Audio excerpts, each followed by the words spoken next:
green flag. It's time to go racing at Dega. You saw the hand out the window there of Jesse Love trying to tell Corey Day when he was going to get that bump from behind. There was a lot of separation in the back of the field. Remember Daytona earlier this year, we had a big checkup on the start. Thankfully, everyone got away quickly. See Jesse Love already moving around, trying to manipulate the lanes, stall a lane out, pull a lane along wherever he wants that. And remember, the only thing you've done is one lap in qualifying or two. If you Patrick started pulling into the wall. Lap 1, early caution at Talladega. Lock it down. Looks like only 2 cars involved. Patrick looks like he'll be done. That was heavy contact to the outside wall. Qualified 14th, and unfortunate for him because he's coming off a top 15 finish, and his best run of the year was in the draft at Atlanta. And I was just saying how the only laps you've had on track are either one qualifying lap or made the second round. And this is kind of what I was referencing, is you're all figuring the cars out, especially some of the bumps, and I believe this materialized from just a small checkup down the backstretch, some bumping and inopportune times in the wrong place. David Starr, you saw there in the 42. He got some damage. David with over 500 career starts in the top 3 series into the spectrum. The rookie Patrick Staropoli is where it started, getting into the wall. Yeah, you see the car just go sort of wiggle there. I think that's Sawalich behind him. And I think if you look at where he was hitting, he was getting hit. Qualifying, and now gets put in the middle. No. Raja Caruth comes to the outside. Austin Hill out there as well. That's what you don't want to happen when you're in Josh Williams' position, where they go to both sides of you and suddenly you're in the middle. No help whatsoever. Most likely, unless you find a hole here, we'll just continue to fall back. Maybe that's Red Front those in the middle. Look at Mayer sliding out of line. So interesting to see Corey not take that run that he had. We've referenced how good RCR is at this track, and trying to get those guys out of line, shuffle them back, do it immediately. We see Sam Mayer now, the big run on the outside. He told us in the pre-race he wanted to get control of this race and get to the front. He's made some big moves here early on to do just that, getting to this top lane. Jesse Love went to the bottom to block that run and didn't have the momentum to hold off the 41 to get to his outside. 3 wide, Junior Motorsports working that outside lane. Quapple slides up into 1. That blue machine you see there, right behind him, bright orange number 8, the Arby's car, Sammy Smith, and in behind them, Raja Caruth. So interesting, I was trying to figure out who the blue car was because there's some special paint schemes this weekend, and I hated having a special paint scheme when it came to Daytona and Talladega, because when you're a driver and you look in your rearview mirror, you race people differently based on who they are, and I wanted to make sure everyone knew who I was and which car that was.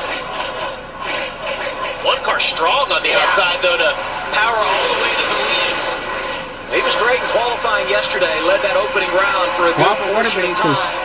And he's now in charge here at Talladega. Carson Quapple flipped last week at Kansas in the early laps, but came to play here today. Second year in the fall, and in charge right now. Look at the 2 of Jesse Love darting around in the inside lane. And he's trying. The bottom is fading to the top backstretch. It's been furious racing at the front here. Sam Mayer controlling it, but 3 wide for what? 10 laps now? 15 laps almost? You look back at, I believe the 8 of Sammy Smith gets the back there. The 2, yep. Just a little bit off-center bump that you'll see. The wrecks that don't happen at Talladega, Jamie. Yeah, the one thing that sticks out to me, guys, we're right on board here with Sammy Smith. We're going to see the shot he's going to give. The 2 car right there. It didn't look as bad from Sammy's perspective as what it did from being outside the car, but the RCR cars don't seem to have the speed that we have seen historically at the drafting style racetracks. I mentioned Austin Hill. You see he's still 3 rows back out in the same position he was 5 minutes ago. Not really able to move forward. The 2 car Jesse Love is trying to manipulate lanes, but just doesn't have the car we've seen in the past. Well, one of the things I'm seeing is Hendrick-powered cars versus ECR-powered cars. You look at the HFT and the JRM cars, those are all Hendrick-powered. They're the ones who seem to be sort of leading right now and being able to control the front of this pack. Jesse Love's doing the best he can, but other than him, I don't see a lot of ECR-powered cars up here as he shoots to the top. Sam Mayer tries to block, not quite. Are you kidding me? Love said, I'll go to the high lane, and I'll take the top spot back. Wow. Well, that's one of those moves later in the race. Mayer goes up and protects that. Oh, right? yeah. It's early on. You can tell he moved up a little bit, wasn't quite sure if he was in front of the 2 car. As you see, Love's already using it all. He's being as aggressive as anybody on the track. And to your point, that's the move that Sam Maier's practicing almost, to know how far you can push it in that moment. What Love is doing, those are moves you make at the end of stages or to win races. As wow, the one gets to the outside of him. That's the second time. We've seen Carson be able to do that, give the 2 car a push down the straightaway and just pull out a line and be able to then, like, get the air dumped on the spoiler, gets the 2 now stuck in the middle. Look at Raja in the 88, sucking up, giving a shove. Raja and Jesse Love, the only 2 drivers that finished top 10 in both of our drafting races earlier this year, Daytona and Atlanta. One is out front, Quapple in the outside lane, Maier is there, and it's Love down low. Let's get some Justin Allgaier radio following the 17 of Corey Day. Hitting him square. I don't know what else to do better.